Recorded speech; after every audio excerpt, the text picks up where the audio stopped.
ما اضحكش عليك، ممكن الحاجه دي زي ما كنت شفتها مثلا من 3 4 سنين، هو انا في حاجه غلط في اللي انا بعمله. لكن دلوقتي ممكن اكون وصلت لمرحله نضج معينه، ان انا بقيت لما بشوف عارف افلتر المعلومات الصح، وعارف بفولو مين حتى على انستجرام ومش بفولو مين. ان في كميه حاجات ممكن يبقى شكلها سكسي ومؤثره وكل حاجه، بس على ارض الواقع انت مش هينفع تعمل الحاجات دي، مش هينفع خالص تعمل الحاجات دي. اهلا بيكم في حلقة جديدة من بودكاست حديد وجزر. في البودكاست ده انا بتكلم وبعمل مقابلات على كل المواضيع اللي ليها علاقة بالرياضة والصحة. انا اسمي احمد بيومي، مدرب ورائد اعمال، وفي الحلقة بتاعت النهاردة كان معايا فيها محمد شيحي هو الفيتنس دايركتور لريفول جيم اللي موجود في التجمع الخامس، ومدرب السترينث اند كونديشننج لفريق السلة اللي في النادي الاهلي. في الحلقة دي انا وشيحي اتكلمنا على الرحلة بتاعته عشان يكون واحد من اهم مدربين الاحمال اللي موجودين حاليا في المجتمع الرياضي في مصر. طبعا هو مش هيقول الكلام ده بس عشان بس هو متواضع. بس من الحلقة دي لما تسمعوها هتعرفوا ان الشغف بتاعه على الرياضة وعلى القراية وان هو ياخد كورسز ويطور من نفسه كان من اهم المسببات ان هو يوصل ويكون في الحتة دي. اتكلمنا كمان عن الفروقات اللي موجودة في التمرين ما بين الشخص الرياضي اللي بيحاول ان هو يحسن من الاداء بتاعه عشان اللعبة اللي بيلعبها، والشخص العادي اللي بيروح الجيم عشان عايز ينزل في الوزن او يزود من الكتلة العضلية بتاعته. واتكلمنا كمان على شوية من المفاهيم الغلط اللي ساعات بتكون موجودة عند الناس بسبب الحاجات اللي بنشوفها على السوشيال ميديا. وعلى فكرة شيحي أصلا كان بيلعب كروسفيت، وأعتقد دي واحدة من أهم الأسباب اللي خلته إن هو يهتم بالسترينث اند كونديشننج ويهتم بالرياضيين المحترفين. انت اصلا ابتديت كوتشنج في تي دي في فيت سكواد قبليها. اوف بجد؟ فيت سكواد ده طلع ناس كتير قوي. فيت سكواد عايز اقول لك شباب كتير كان قوي. منظومه، يعني اظن انها كانت هتبقى ناجحه جدا لو استمرت بالشكل اللي هي كانت موجوده فيه في 2015 و2016. بس مش عارف برضه ممكن اقول اسامي ولا لا، بس ابو شقره ومنوفي كان الناس اللي هم فعلا كانوا مقومين المكان ده. كان اول ما هم بداوا يروحوا في حتت مختلفه، بدا بقى ابو شقره يفكر في حته الكوربريت اكتر، ومنوفي سافر عمل ماسترز ومش عارف ايه، فالدنيا بدات تقل شويه، بدا في ناس بتمشي، فالموضوع مبقاش عامل زي الاول. فاهم قصدي؟ بس منها بقى انت رحت تي دي. رحت تي دي مع كريم النقلي وعوف. انا عرفتك اصلا بقى من تي دي، يعني بجد؟ ابتديت بعمل لك فولو كده واشوف بجد؟ الاكتيفيتي بتاعتك من فتره تي دي. انا تي دي بقى كنت عوف برضو كان بالنسبه لي شخصيه اللي هو الفيجر بتاع كروسفيت شويه، ممكن او مختفي شويه. نقلي من احب الناس الى قلبي. كان بيمرني اصلا في وقت ما كنت فيه في كروسفيت ستارز. وانا كمان بس عدى عليا فتره كنا بس في تي دي بقى الزمالك كان نقلي بجد هو تي دي كان بالنسبه لي نقلي وعوف عايز اشتغل معاهم باي شكل، وعايز ادخل في حته كروسفيت. كانت ساعتها بدات تبقى فيلينج بالنسبه لي، اشوف الناس دي بتتمرن ازاي وبيمرنوا ازاي وبتاع، فكنت عايز اقرب منهم اكتر، فجات لي الفرصه بتاعت تي دي وبدات بقى من ساعتها. وفتره وبعد تي دي عملت جيم جونز. فاكر انت سافرت عملت جيم جونز؟ انا كان جيم جونز دي كانت عجباني قوي، كان عجباني قوي الشكل بالبوست بتاعتهم، بطريقه تفكيرهم، بالمنتاليتي الاجريسيف دي، كانت عجباني قوي ساعتها. وبعد كده انا اول حاجه عملتها، عايز اقول لك ان انا قبل ما ابتدي اصلا القصه دي كلها عملت الوان، قبل ما ابقى كوتش ولا قبل اي، يعني قبل اي حاجه سافرت اسبانيا كده، قلت اخد الوان دي اجربها اشوف ايه الدنيا عامله ازاي. وبعد كده بالصدفه جت واحده صاحبتي بتشتغل فيت سكواد، قالت لي ما تيجي تمرن معانا، وبدات بقى ساعتها في فيت سكواد. جيم جونز هي رحله طويله عملتها على 4 سنين مثلا، ان هي ليفل 1 وليفل 2 وليفل 3، وبتعمل انترنشيب هناك في امريكا. فالموضوع طويل قوي ومكلف قوي ماديا، انك تعمل الثلاثه ليفلز وتقعد اسبوعين في امريكا بعديها تمرن، بس ريوردنج بشكل مرعب. ليه؟ ان انت عملت ليفل 1 بقيت متحمس انك تروح ليفل 2، هم عاملينها برضو بفيزيكال تيست لازم تعملها عشان تبقى بتعدي من ليفل 1 ل 2 ل 3، منها 2 كي رو. معرفش انت جربت احساس 2 كي رو ده قبل كده ولا لا؟ كابوس فاهم. كابوس يعني، انا مش فاكر، انا مش عارف ليه برضو كنت بفكر انا بعمل نفسي كده ليه، فاهم قصدي؟ بس احساس في منتهى الحلاوه لما تخلصها وتعمل الرقم اللي انت عاوزه، اللي هو كان ساب 7. كان هم عايزين رقم ساب 7، ولما تدخل على الادفانسد محتاجين رقم بتهيألي ساب 650. انا على رقم عملت ليه كان 638. اوف كان حلو، كان حلو قوي يعني. بس كنت عايز اقول لك حاجه، انا ما كنتش بتمرن غير كده يعني، كان تمريني كله يعني 90% منه باور انديورنس روينج، بحاول اتمرن بانترفلز مرعبه، ممكن اتمرن 10 في 500 انترفلز، روينج على بيس مثلا دقيقة 36 ودقيقة 40، بتكلم في حاجة مرعبة. وبتريح قد ايه؟ بريح، لا ممكن اكون بريح دقيقة ونص دقيقتين ما بينهم. اوف. يعني كان الموضوع بيبقى انتنس قوي. انا فاكر لما جيت اتست اصلا ال 2K رو دي، واحد برضو كان في حتة كده دارك يمكن شوية، كنت باخد الرو واحطها قدام الحيطة وابقى رايح له.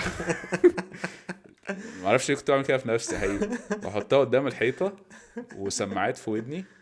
لا من غير سماعات، كنتش بحط سماعات في ودني ولا اغاني، وابتدي ارو.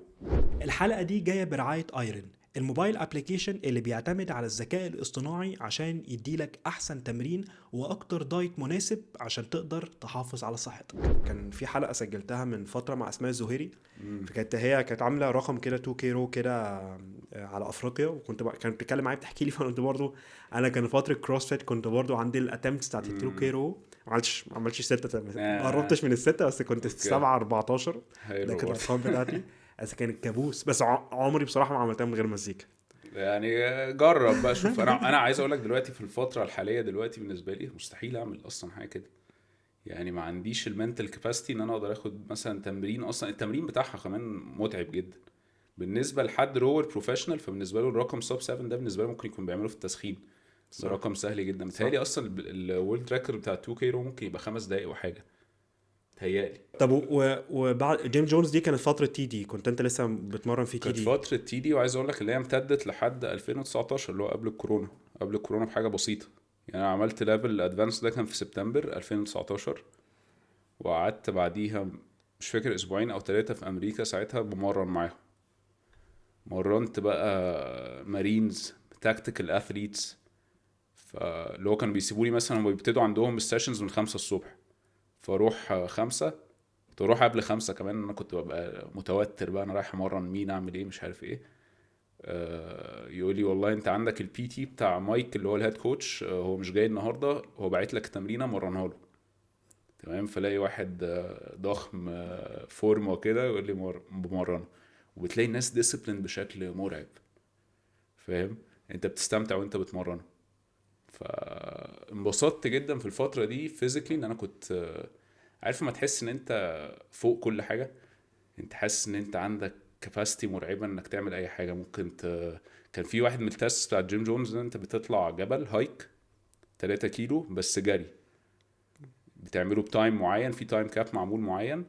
انا فاكر اول مره وانا بطلع الجبل ده خلاص فاضل لي مثلا بتاع 200 300 متر، جالي كرامب في الاماميه. انا اول مره احس بالاحساس ده، رجلي مش راضيه تتحرك من الشمس والدي هايدريشن، مش متعود بقى. انا في حاجات بلاقي الناس اللي جنبي، لقيت واحد جنبي بيديني حاجه كده زي بتوع اللي بيجروا ماراثون وبتاع، قال لي خدها. قعدت 3 دقايق لقيت الدنيا هديت فعلا، دي هايدريشن وجسمي خلاص في كميه حاجات فقدها مرعبه.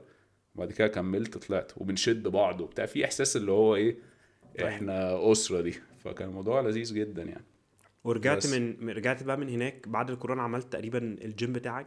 عايز اقول لك ده كان قبل الكورونا. كان اول حد امرنه بي تي كان راجل سي او في شركه، راجل محترم جدا.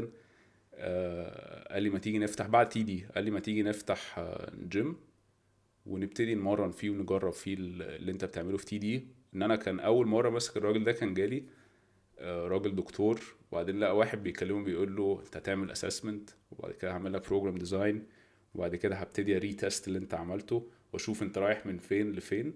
هو كان داخل الفيت انا فاكر، اللي هو كانت في above 40 او حاجه كده، اللي هو الماسترز. كانت في الاول في الفيت خالص، مش فاكر سنه كام بالظبط، بس يعني الفيت في الاول. فانا لا، راح الراجل بيكلمه بالعلمي الى حد ما، بيقول له اسسمنت. وانا عايز اقول لك انا ما كنتش لسه برضو فاهم الدنيا، بس كنت عامل حاجه اسمها اوبكس ساعتها. اوبكس كان ساعتها لسه ما انتشرتش زي دلوقتي. فعارف ان في حاجه اسمها اسسمنت وهعملها بشكل ما معموله بورق. اخدت ايه من الاسسمنت ساعتها لما عملت له؟ مش يعني ما كنتش عارف. طب ما هو عمل اللونج كده، ما عملها حلو، هعمل ايه؟ هاخد ايه؟ هستفاد منها؟ سكوات عملها زي الفل. بس ساعتها اللي هو الراجل احترم اللي انا بعمله له ده، قال لك ده راجل منظم. وانا فعلا كنت بحاول اللي هو انقل اللي انا اتعلمته بالظبط، بس I have no experience، يعني ما عنديش experience ايه بي تي ده. وساعتها برضو البي تي ما كانش منتشر زي ما هو موجود دلوقتي، وفكرة الاسسمنت مش منتشرة زي ما هي موجودة دلوقتي. فالراجل ده جه يعني فاست فورورد بعد ما مرنته في تي دي فترة برضو بي تي، قال لي ما تيجي نفتح الجيم. فتحنا فعلا الجيم كان اسمه ريبابليك. وكنت ساعتها مبهور قوي بالسيستم بتاع جيم جونز، فكنت بحاول انقله في كل حاجه بعملها. تمام. وممكن نرجع للنقطه دي بعد كده، عايز برضه اكلمك فيها، اللي هو قصه ان انت تبقى بتفولو سيستم واحد او عاجبك قوي وتبتدي تابلاي في كل حاجه وانت مش واخد بالك. دي حاجه برضه لما ببص عليها دلوقتي، الكلام ده كان في 2017 2018 2019، لما ببص عليها دلوقتي لا، اللي كنت بعمله ده مش اصح حاجه، ما يمشيش مع كل الناس. ف الدنيا كانت ناجحه قوي، كنا ماشيين بنعلى فتره، ليفل في التاني بدأ يجي لنا ناس، بدأنا نبقى معروفين إلى حد ما، لحد ما جال الكورونا واحنا بقى خلاص بدأنا نوصل لبيك كويس شوية في الناس. السيشنز كانت بدأت تتملي شوية، بدأ يبقى الناس عارفيننا. جات الكورونا فقفلنا كل حاجة. في وقت بقى الكورونا ده أنا عملت الجيم في البيزمنت، وده بقى ممكن يبقى ساعتها الانطلاقة بتاعت حتة الأثليتس والقصة دي كلها. بدأت إن أنا عايز أتمرن مع أصحابي، فقمت جايب 2 اللي هم الرابرز الكبار دول، طلبتهم، وكان عندي كذا دمبل، وبدأنا نتمرن كلنا. كان بيت أهلي ساعتها كان فيه بيزمنت كده فاضية، وبدأت أتمرن فيها. تمام. وبعد كده طب ما تيجي نزود شوية، فقمت جايب رابر تاني، وبدأت أجيب دمبلز. طب ما نجيب بار، طب ما نجيب شوية بليتس، طب ما نجيب ريج. فبدأت بقى شبه الجيم ممكن تمرن فيه ناس. فبالفعل كده انا بدات اتمرن كويس قوي في الفتره دي. وبعد كده اتصبت في ظهري. انا عندي برضو هيستوري اوف لو باك انجريز مرعب. اتصبت في ظهري، كنت بعمل برود جامبس، كنت لابس جزمه كونفرس، فقعد 4 مجاميع في 10، في المجموعه الرابعه بنط دب، قمت واقع على ظهري. قلت مفيش، مش عارف اقوم. بس الانجري حصلت من الوقعه ولا من حصلت من اللاندنج طبعا، اللاندنج؟ من اللاندنج بتاع الجump. ان انا عملت فوليوم عالي برود جامبس، وكنتش لابس جزمه برضو بتابزورب اللاندنج بشكل كويس، فاتصبت. او انا مش متعود عليها، مش هقول لك بتابزورب، في ناس بتنط وهي حافيه. فروحت للدكتور وقال لي يعني اهدى على نفسك شويه ومش عارف ايه. وانا ساعتها كنت متحمس قوي على التمرين وعايز اتمرن. رجعت قعدت 3 ايام بقيت كويس قوي، قمت بدات اتمرن تاني. يوم في التاني اتصبت نفس الإصابة، مش فاكر، كنت تقريبا بعمل ويتد جومبس، بوكس جومبس، برضو بلاند، الاقي وسطي عمل كده. تمام. فرحت له تاني، قال لي الراجل ده، بدأت افتح معاه برضو كلام، قال لك ده بيتكلم في جوينتس، فاهم ايه اللي بيحصل. قال لي انا عندي اثليت فلانة، كانت من التوب 10 في السكواش، وهي عايزة حد يتمرن معاه. تمام. فقلت له والله يا ريت. قال لي انا رشحت لها اسمك واسمين تانيين من الناس برضو المعروفين. انا مش يعني ممكن ما اكونش معروف في حته الاثليتس في الوقت ده، بس بقى يعني موجود دلوقتي في الاندستري.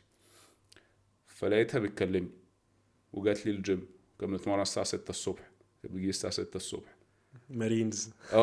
يعني لا، هي كانت فعلا عايز تتمرن الساعه 6 الصبح، وانا بحب الصبح جدا، بحب فتره الصبح دي، بالنسبه لي اكتر وقت انا ببقى برودكتيف فيه. انا الساعه 9 10 خلاص ببقى ضلمت يعني. بس فجات لي البنت دي، بدأنا نتمرن. ودي كانت اول اثليت بروفيشنال بمعنى الكلمه، اللي هو اكل عيشها من اللعبه اللي هي بتلعبه تيجي لي. وبدأنا نتمرن مع بعض. كنت ساعتها يعني قبليها ممكن اكون مرنت سباحين، بس بشكل اللي هو ايه، ممكن تقول من 15 ل 20 سنه، ولسه بيبتدوا يعني. لسه مش هقول هو لك حد هو بروفيشنال. اعتقد السباح بيبقى، السباح او اي رياضي تاني، الرياضه بتاخد ليفل مختلف لما يبدا بيقبض منها ويبقى الكارير بتاعه بالظبط فعلا. بالظبط. فدي كانت اول واحده تجيلي بالشكل اللي هو البروفيشنال فعلا. وصلنا لحاجه كويسه في اول بطوله ليها الحمد لله. فلقيت المدرب بتاعها بيكلمني بيقول لي والله انا عايز اديك واحد كمان ده برضو كان من التوب 10 او التوب 15 في السكواش على العالم. وبدأنا برضو نشتغل مع بعض. في حاجة بتحصل دايما هتاخد بالك منها، ان انت لو بدأت تتمرن واحد او اتنين معروفين في رياضة معينة، فانت هيبتدي يجيلك ناس كتير قوي في الرياضة دي. تمام. فانا بالفعل بدأ يجي ناس كتير في الرياضة دي، والله ده بيمرن كذا وكذا، فما اروح له. وساعتها برضو كنت مبسوط بالقصة دي. لما اجي ابص عليها دلوقتي، لا انا مش كنتش عايز ابقى سبيشالايز في الحته دي، مش عايز ابقى اتزنق في الخانه دي دلوقتي خالص. تمام. بس بدأنا نشتغل مع بعض، وبدأ بقى قصة الأثليتس دي بدأت تظهر بعدين، بدأت أحبها فعلا. لا أنا عاجبني إن أنا أبقى بتفرج على حد في التلفزيون، حتى لو أنا بكونتريبيوت بحتة بسيطة قوي من اللي هو بيوصل له، بس أنا جزء من نجاحه. الى حد ما حتى لو بيني وبين نفسه. فلقيت الموضوع ممتع جدا بالنسبه لي، فبدات اشتغل. وده على فكره اللي كان عاجبني في جيم جونز، يعني ده اللي كان عاجبني في الوقت ده، ان انا كان في اهداف معينه عايز اوصل لها. 2K رو كان في حاجات كتير غير 2K رو، بس ممتع قوي التمرين اللي وراه هدف معين. كان ممتع جدا بالنسبه لي، وما توصل للهدف ده بتحس احساس غير طبيعي. فان انت حاسس ان انت جزء من نجاح البني ادم ده، تصحيت واتمرنت وعملت كذا وكذا وكذا وكذا، وما تشوفه بينجح لا انت مبسوط. ان انا لو رجعت لورا انا عمري ما كنت رياضي بمعنى الكلمه، عمري ما كنت رياضي بلعب في رياضه ودخلت معسكرات وكسبت بطولات. لا انا كنت بقى الطفل اللي هو عدى على كل الرياضات وما لعبش ولا رياضه منهم، وبعدين دخل الجيم قعد في قصه البودي بيلدينج دي فتره، وبعد كده اعجبت بالكروسفيت وبقيت بلعب كروسفيت، وبعد كده بقيت مدرب وهكذا. فالكارير باث بتاعي مش ان انا رياضي، تمام. ممكن اكون بلعب رياضه ومش ما كنتش اللي هو يعني كنت فت بتمرن وبعمل كل حاجه، بس عمري ما كنت رياضي في حاجه مقفول عليا فيها. وبعد كده احنا كنا بنتكلم في اول بقى بدات امشي في سكه الاثليتس في الوقت ده. كملت في البيزمنت بتاع بيتي، جبت بقى تراب بار، بدات اعمل ريج. ساعتها بور على الحاجات بتاعت ويست سايد، اجيب بقى الباندز بتاعت ويست سايد جبتها من بره، جبت الهوك بتاع اللي بيقيس الريزيستنس بتاع الباندز. جربت كل حاجه ويست سايد بيعملوها ساعتها على نفسي وعلى الناس. بس في الاول على نفسي، يعني شفت ايه الموضوع ده بيبقى احساسه ايه، ولقيت نفسي بقيت قوي بشكل مرعب، اكسبلوسيف بشكل مرعب. وبعد كده بقى كملت بقى في سكه الاثليتس دي بكلمك من 2020، بقالنا 3 سنين اهو يعني شغال في الموضوع بقالي كتير. طب من الفترة انت كده يعني انت اخر 3 سنين كان جزء كبير جدا من تركيزك في الكوتشنج رايح ناحية البرو اثليتس، بالظبط. صح كده؟ حاسس ايه الكونتريبيوشن اللي بيحصل من المدرب الشاطر بتاع الاس ان سي للبرو اثليتس؟ بص برضو هو في الفترة اللي فاتت بسبب ممكن يكون بسبب الكونتريبيوشن بتاع بيفيت، بسبب كونتريبيوشن بتاع اجنايت، بتاع كل البيزنسز اللي نشرت الرياضه ونشرت كروسفيت معاها، وطبعا كروسفيت ستورز، كل الاماكن اللي هي يعني خلت بقى الاندستري بتاعت الرياضه او الفتنس بقت مش مجرد ان انا اروح الجيم وخلاص، وبقى الموضوع مختلف. وساعتها لما البرو اثليتس ابتدوا يهتموا بالموضوع ده وبقى فيه نماذج ناجحه، فزي ما انت قلت الرياضي اللي بيلعب السكواش وكان عنده اس ان سي كوتش شاطر، فالاس ان سي كوتش ده بقى بيمرن ناس تانيين، فالرياضيين التانيين في الاماكن التانية حصل كده زي الدومينو افكت. بالظبط. بس حتى الان برضو لما احنا بنبص على الحاجات دي، لما بنشوف حاجات على انستجرام وكده، حاجات شكلها ماشي، تمارين شكلها حلو وتمارين شكلها والناس بتحاول، مش قصدي حاجه، بس الناس بتحاول انها تصعب الموضوع من ناحيه اللي هو بنستخدم تيرمز صعبه جدا يا جماعه عشان احنا فاهمين احنا بنعمل ايه، وبنستخدم حركات غريبه جدا عشان هي دي الحركات المناسبه اللي فعلا هتفرق في الديفلوبمنت بتاع الاثليتس. بس انت بقى من واقع ان انت بقالك اخر 3 سنين مركز جدا مع البرو اثليتس، انت حاسس ايه الكونتريبيوشن؟ يعني الاثليت لما بيجي لك بيقول لك دلوقتي انت هتمرني، ايه اللي هيحصل؟ يعني انت هقول لك حاجه، هو رياضي طبعا وكل حاجه، بس هو في الاول في الاخر هو بني ادم. بني ادم لازم تتعامل معاه بانه عنده مشاكل معينه ولازم انت تحلها عشان يبقى يرجع للهيومن فانكشن بتاعته الطبيعيه ويقدر يبرفورم بعديها. يمكن لو فكرت فيها من بعيد ان الرياضه اكتر حاجه بتبعدك عن الهيومن فانكشن، هي بتخليك دوميننت في باترنز معينه اللي هي انت محطوط فيها في الرياضه. فدوري، وعايز اقول لك في الاول بيبقى عليك بريشر، انت اول ما بيجي لك لعيب انا عايز ابقى بنط، عايز ابقى سريع، عايز ابقى بغير دايركشن بسرعه، عايز كل الكلام ده بيبقى عايز يوصل له. بس at the base level، والكلام ده برضه ممكن انا اتعلمته مع الوقت، ان at the base level انت محتاج تحميه من الاصابات، هي دي العدو الاساسي لاي رياضي. فانت البيز ليفل بتاعك ان انت نمبر 1 as a strength and conditioning coach، انت عايز تريديوس الريسك اوف انجري. we cannot prevent it، بس ممكن نقلل النسبه بتاعتها. فدي البيز ليفل بتاعي. يعني باجي افكر دلوقتي وانا بحاسب نفسي I'm very clear مع نفسي، انا عارف ان انا عندي 1 2 3 اهداف. الراجل عنده حاجات عايز يبقى احسن فيها في رياضته، بس انا عشان ابقى صادق مع نفسي لازم ابقى عارف ايه الرول بتاعي عشان اعرف احاسب بيه نفسي قبل ما اخلي الراجل اللي معايا او البنت اللي معايا تحاسبني. يبقى اول حاجه ان انا عايز احميه من الاصابات، عايز اخليه available على طول. في saying كده بتقول لك the best ability is availability، فانت عايزه يبقى موجود على طول. تمام. وهو كل ما الرياضة ده بيبقى ادفانسد اكتر، كل ما بيعرف ان وقته لما بيطول في الرياضة كل ما بيبقى بيرن فلوس اكتر او الفاليو بتاعته بتزيد. فانت اول حاجة عايز تحميه من الاصابات، تمام، ده على الملعب في الكورت. تاني حاجة ان انت عايز تحميه من الاصابات، ودي ممكن اقول عايزة بريفنتد بقى، ان انا مش عايزه يتصاب جوه الجيم، تمام، مش عايزه ومش شايله ديد ليفت تقيلة يتصاب، فانت وقفت له كده حياته. تالت حاجة واللي هو أول حاجة الرياضي بيبص عليها، بس أنت بتبص عليها كأنها ليفل 3، إن هو عايز يمبروف البرفورمانس. نتكلم بقى فيرتيكال جامب في أي حاجة هو عايز يوصلها على حسب الرياضة. فده بالنسبة لي ده الرول بتاع السترينث اند كونديشننج كوتش في أي رياضة. زي ما أنت بتقول الناس بتحاول تصعب الموضوع قوي، لا، هو بني آدم محتاج يبقى ديفلوبد في حاجات معينة. لو باجي أبص مثلا على الفورس فيلوسيتي كيرف، هو في حاجات معينة محتاج تبقى بتظبطه فيها، محتاج اللي هو الماكس سترينث، ومحتاج السبيد في الاخر، محتاج ان انت تبقى بتظبط له الحاجات اللي بتموف في القصه دي في الكيرف ده. فاي رياضي انت محتاج ان انت تبقى عايز يبقى اكسبلوسيف، وعايز يبقى سريع، وعايز يبقى قوي، تمام. فانت شغال معاه في الحته دي عادي جدا. بس هسألك على حاجة عشان بس اوكي. الحتة دي أنا عارف إنها هتبقى اوكي. confusing. إيه الفرق ما بين explosive وسريع؟ ممكن اتكلم اكسبلوسيف اللي هي القوه الانفجاريه. اكسبلوسيف ممكن تبقى، ممكن اقسمها للحاجات اللي هي from 30% to 80% of one rep max. طب أنا هقول لك فهم آه، بلدي كده، قول لي أنا كده قول فاهمك صح قول. ولا لأ. الفرق ما بين الاتنين إن explosiveness إن أنا بقدر generate force بسرعة، حلو. وسبيد بقى السرعة العادية اللي هو السبرنت، صح كده؟ ممكن تفكر فيها كمان في حاجات زي البوكس جامبس، حاجات اللي هي بتبقى بودي ويت سبيد ماكسيمم سبرنت. فكر فيها في سبرنتس اكتر حاجه هتبقى واقعيه في في السبيد. السبيد. الحاجات التانية اللي ممكن يبقى فيها باور، انا ممكن ابقى بديسبلاي الباور ده حاجه زي الاولمبيك ليفتس، وفي حاجه زي الميديسن بول ثروز مثلا، دي بعرف اديسبلاي فيها باور. زي ما انت قلت، هو انا بحاول اديسبلاي الفورس بسرعه. بالظبط. على عكس اوكي. مثلا الديد ليفت التقيلة، أنا أصلا هي تقيلة جدا، فأنا أتحرك أصلا ببطء ده غصب عني. اعلى حته اللي هي الماكسيمم سترينث، اللي هو بالظبط. الماكس افورت ميثود. فأنت بتلعب ما بين بقى كل الفاريبلز دي بالنسبة للأثليت وعلى حسب رياضته. بالظبط. صح. بالظبط. يعني في رياضات بتبقى محتاجه، لو انا بتكلم ان انا باور ليفتر مثلا، فانا محتاج العب في الحته اللي فوق دي اللي هي ماكس الماكس سترينث. ماكس سترينث، ومحتاج السترينث سبيد مهم قوي، اللي هي بيسموها الدايناميك افورت. محتاج ابقى بزود الحته دي.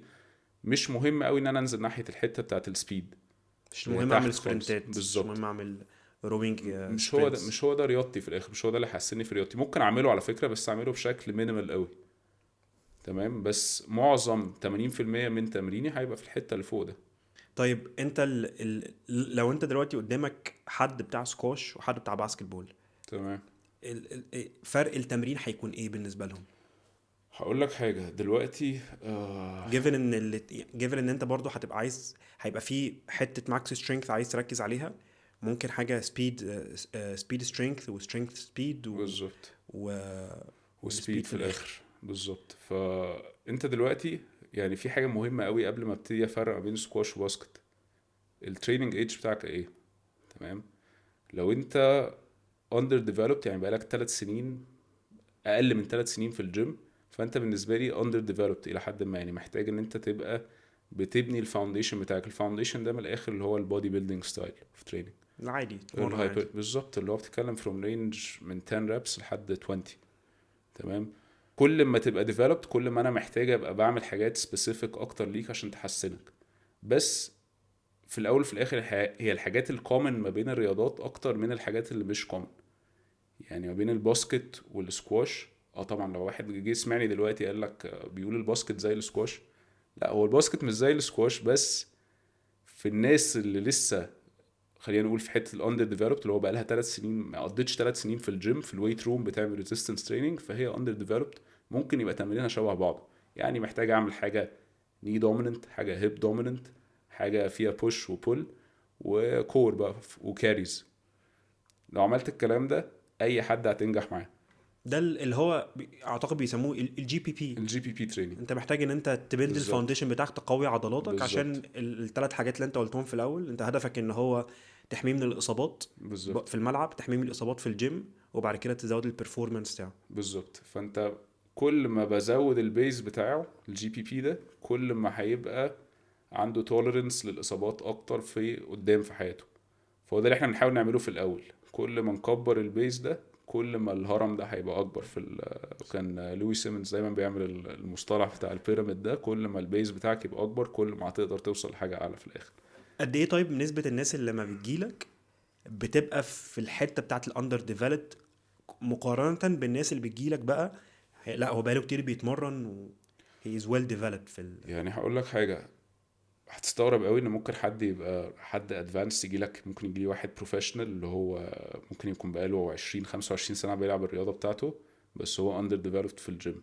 يعني نجم في رياضته، نجم فعلا في رياضته، هو احسن حاجه، احسن حاجه بكلمك في اعلى ليفل في اي رياضه، ممكن يكون صادفني حاجه كده، بس هو في الجيم هو اندر ديفلوبد بشكل مرعب. فالحاجه اللي خليته مثلا في الحته دي ممكن يبقى جيناتكس، ممكن يبقى ان هو عارف يبقى ماستر كومبنسيتور، يعني عارف يعوض كل الامبالانسز اللي عنده دي في الرياضه. تالنت، شخصيته، كل حاجه كل حاجه موجوده فيه. بس النسبه اللي هي الصغيره اللي ممكن اقول لك 20% بتجيلي، اللي هو ناس بقالهم كتير قوي في الجيم وخلاص عدوا على كميه حاجات مرعبه، فانت بالنسبه لهم يعني انت محتاج تديله 1% زياده. ايوه تمام. فاهم قصدك. ولازم تبقى واخد بالك قوي ال 1% دي هتبقى عامله ازاي، عشان ده اكل عيشه من الرياضه دي، ما ينفعش تفتي في حاجه معينه وتجيب له اصابه وبعدين ترجع تقول يا ريت اللي جرى مكان. فاهم؟ فبتبقى تريكي قوي. وطبعا ببقى عايز اقول لك لما بيجي لي حد اللي هو بالشكل ده، ببقى قاعد بفكر في كل حاجه في العالم، انا هعمل ايه عشان ده خلاص اوريدي في كميه تولز هو عدى عليها في حياتك وكميه ميثودز اوف تريننج هو عدى عليهم. ممكن تتمرن مع كل الناس في مصر، اتمرن مع كل الناس بره مصر، وجاي لك عشان تديله الاكسترا 1% اللي هو محتاجها دي. فالموضوع ما بيبقاش سهل، يعني ما بيبقاش سهل. بس هرجع واقول لك الحاجه اللي فعلا هي دي الحاجه المريحه. دايما انا عامل سيستم للتمرين، يعني لما اجي ابتدي مع حد انا عارف انا همشيه على السيستم عامل ازاي. حتى في اول سيشن يعني اكيد هعمل اسسمنت، اشوف مثلا الجوينت باي جوينت موفمنت بتاعته عنده deficiencies في ايه، عنده dysfunctions في ايه، وابتدي اكتبها كده 1 2 3. وبعد كده يعني I treat him as a human قبل ما treat him as an advanced athlete بقاله 20 سنة في الرياضة وليه جماهير والناس ليه ناس عارفينه. انا بعامله كبني ادم عنده deficiencies زي اي حد. deficiencies دي لو بدأت اديله حاجة بسيطة بس اصلحها له، صدقني هتفرق معاه جدا في البرفورمانس بتاعه. ولو انت مثلا عملت له تمرينتين 3 وبدأ يحس ان هو احسن في الملعب بحاجة بسيطة جدا، هو هيبقى حاسس بنفسه اكتر من اي حد. انت خلاص انت بقيت خلاص في ليفل اوف تراست كده انت بنيته مع الشخص ده. خلاص انت الراجل بتاعه يعني خلاص هو اشتراك يعني. الحلقة دي جاية برعاية ايرن. ايرن بيختلف عن اي موبايل ابليكيشن تاني في حاجتين. اول حاجة فلسفة التمرين والتغذية او زي ما بيسموها البلو برينت، معتمدة اعتماد تام على الاكسرسايز والنيوتريشن ساينس واحدث التطورات اللي بتحصل في الانواع دي من العلوم. الحاجة التانية ودي نقطة القوة الحقيقية اللي موجودة في الابليكيشن ده، ان هو بيعتمد كليا على الذكاء الاصطناعي. اول لما حد بيستخدم ايرن وبيبدا يدخل البيانات بتاعته، الابليكيشن او الانجن بيطلع له بروتوكول مخصوص علشانه. بروتوكول معناها دايت مخصوص ليه، وفي نفس الوقت التمرين اللي معمول علشانه بالملي. كل لما اليوزر بيستخدم الابليكيشن اكتر وبيدخل الريزولتس بتاعته بيديلها فيدباك، البروتوكول بيقعد يتأقلم ويتطور عشان يواكب التغيرات اللي بتحصل في حياة المستخدم. لو انت عايز تستخدم ايرن حاليا في نسخة تجريبية موجودة على الاب ستور، هتلاقي اللينك موجود في الديسكريبشن.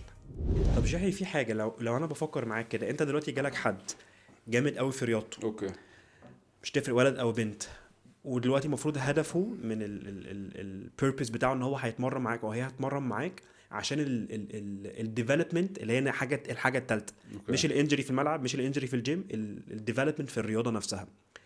من الحاجات اللي الاثليت ده بيشوفها على السوشيال ميديا في تصور كده لشكل التمرين بتاعه هيكون عامل ازاي. فهو اندر ديفلوبد، جالك رحت انت مدخله النهارده انت هنلعب بوش وهنلعب كور وممكن نعمل اي حاجه في الاخر، ممكن نعمل اي سبرنتس اي انترفلز في الاخر كده عشان ايه، يفرفش شويه ولا حاجه. how do you manage، ازاي بتعرف تتعامل ازاي معاهم في حته بقى هقول لك حاجه، يعني حاجه لذيذه قوي، ان انت لو قعدت معاه وسمعته هو هيديك البروجرام اللي انت هتعمله. يعني انا قعدت مع شخص كده اقول له والله انت عملت ايه، التمرين بتاعك كان عامل ازاي؟ والله كنت بتمرن كذا وكذا وكذا وكذا. طب امتى كانت اكتر فترة في حياتك كنت حاسس ان انت فيها مرتاح في الملعب، ما بتتصابش؟ والله كنت بتمرن بالشكل ده. طب جيت واخدته اول تمرينه وقمت عامل له الحاجات دي بالظبط. انت عبقري. انت اللي قايل لي ايه اللي بينجح معاك. الناس دي عامله بي اتش دي وماسترز في جسمهم، فما تجيش انت لو عامل بي اتش دي وماسترز في السترينث اند كونديشننج رحت عملت له الحاجه اللي انت شايفها لا هو انت محتاج تليفت تعمل باك سكواتس وجامب ومش عارف ايه، لا هو ادالك الفورمولا اصلا. فباخدها وقمت عامل له الكلام زي ما هو ده. فعلا دي حاجه بقول لك واقعيه، دي حصلت على ارض الواقع. اللي هو قعدت مع حد، انا اول سيشن رايح له ما عنديش اي فكره انا هعمل لك ايه، بس قعدت معاك انت اديتني ايه اللي بيمشي معاك. عملت السيشن زي ما انت يعني، انت اديتني تخيل وانا حطيت التخيل بتاعي بالحاجات المعطيات اللي انت اديتهاني وقمت منفذها في السيشن. انبسطت انا، لا هو ده اللي انا محتاجه بالظبط، انا حاسس ان انا احسن ومش عارف ايه. ودايما الموضوع ده طول ما انت بتسمع ده مع اي حد، مش لازم يبقى ادفانسد، حتى ما تقعد مع اي حد لازم تقعد تسمع هو عايز يقول ايه، وسيبك من التصور اللي في دماغك. التصور اللي في دماغك ممكن يبقى صح، بس هو اللي عامل بقول لك البي اتش دي في جسمه، هو عارف جسمه محتاج ايه دلوقتي. وبرده مشكله لو جالي حد مثلا ان سيزون، ان سيزون يعني ممكن يبقى عنده مثلا بطوله افريقيا السبت الجاي، فانا مفيش اصلا روم ان انا اخترع فيها خالص، انا هبقى محدود بمعطيات معينه انت مديهاني. فاهم قصدي؟ بس فبتاخد الحاجات اللي هو عملها دي. انا والله في الفيز دي كنت كويس قوي فيها، بدات احط له الكلام ده از انترودكتوري ورك اوت، وانا الى حد ما بقيت دلوقتي عندي خبره صغيره ان انا مثلا لو حطيت ابقى بحط وورم اب ثابت بيديني برضو انت ديسفانكشنال في ايه. يعني يعرفني مثلا الهيب موفمنت بتاعتك عامله ازاي، الانكل بتاعك عامل ازاي، الكتف بتاعك عامل ازاي، هل انت وهكذا. دايما لما بتلاقي عدم التوازن، ناحية أقوى من ناحية، رجل أقوى من رجل، بالذات في اليونيلاترال تايب اوف سبورتس، حد بيلعب سكواش، حد بيلعب تنس، اوكي. الألعاب اللي بيكون دوميننت على ناحية واحدة، هل أنت بتحاول تصلح الامبالانس ده؟ اي حد بيلعب رياضه هيبقى عنده امبالانسز معينه يعني، طبيعي. بس دايما، ودي حاجه غريبه برضو، الامبالانسز دي ممكن هي اللي تديك الادج في الرياضه بتاعتك. فانا مش محتاج ان انا ابقى بتويكت على طول او كل تركيزي في التمرين، لا انا هخليك تعمل حاجات يونيلاترال عشان اخلي اليمين زي الشمال. اليمين مش هتبقى زي الشمال الا لو هو بطل الرياضه بتاعته، هيبقى مرتاح بعديها وهيبقى اليمين زي الشمال eventually. بس لو حد بيلعب تنس خلاص هو دوميننت في شكل معين بيتحرك فيه، محتاج ان انا طبعا ابقى ممكن ابقى بحط حاجات يونيلاترال عشان ابالانس القصه دي. بس في الاول في الاخر زي ما بقول لك انت بتمرنه 3 ايام في الاسبوع كومبيرد لسبع ايام بيلعبهم ممكن تنس او سكواش، كومبيرد بكومبيتيشن بيدخل فيها في الاسبوع او ماتشات معينه بيبقى ستريس على جسمه. فمستحيل ان انت توصل للليفل اوف خلاص اللي هما الاثنين زي بعض دي، لا. بس احنا بنحاول نمينيمايز شويه او نبالانس الاثنين مع بعض على قد ما نقدر. بس مستحيل نوصل للاثنين زي بعض، يعني هيفضل الديفيسيت ده موجود على طول لحد ما يبطل الرياضه. صح. ومش عارف تتأجري معايا في القصه دي قد ايه، بس يعني انا حاسس ان هي يعني مستحيل نعرف نعمل القصه دي. بص، أنا اعتقادي إن حتة إن إحنا عندنا امبالانس بالنسبة للأثليتس ده لازم، زي ما أنت قلت بالظبط يعني. اصلا تفكير غير منطقي ان حد يكون بيلعب بيمينه ماسك المضرب وان انا عايز اخلي شماله قويه. طب اخلي شماله قويه ليه؟ هو اصلا مش هيلعب بيها. بالظبط. حتى بقى بالنسبه للجنرال بوبيوليشن، انا حاسس ان في ليفل اوف امبالانس كده ممكن نقول عليه مقبول. في حاجه لو حاجه مبالغ فيها اكستريم، صح. واحد بيعمل بولجاريان سبليت سكوات 10 عدات على رجل والعدد الرجل التاني بيعمل عدتين، احنا عندنا مشكله، محتاجين نتكلم بقى، محتاجين نعمل انترفنشن. بالظبط. لكن الحاجات اللي هي انا عملت 10 عدات في ناحيه، هنا عملت 9 عدات، مش مشكله يعني، تمشي. مش هيحصل حاجه تمشي. يعني. حاسس ايوه بالظبط. برضو ان كان في موديل كده معين، طبعا الدنيا بتتطور بشكل رهيب في الفتنس اكيد. في العالم كله، بس كان في مرحله كده ان احنا الجسم ده روبوتك، انت لازم الشمال زي اليمين لازم تبقى سيمتريكال في كل الاشكال، ان احنا كده كاننا عارفه لوحه دافنشي رسمها. لكن في دلوقتي اعتقد تقبل اكتر، بالذات الحته لما الناس بتقعد تتكلم على الاصابات بيقولوا ان هي اتس مالتي فاكتوريال، هي مش من حاجه واحده.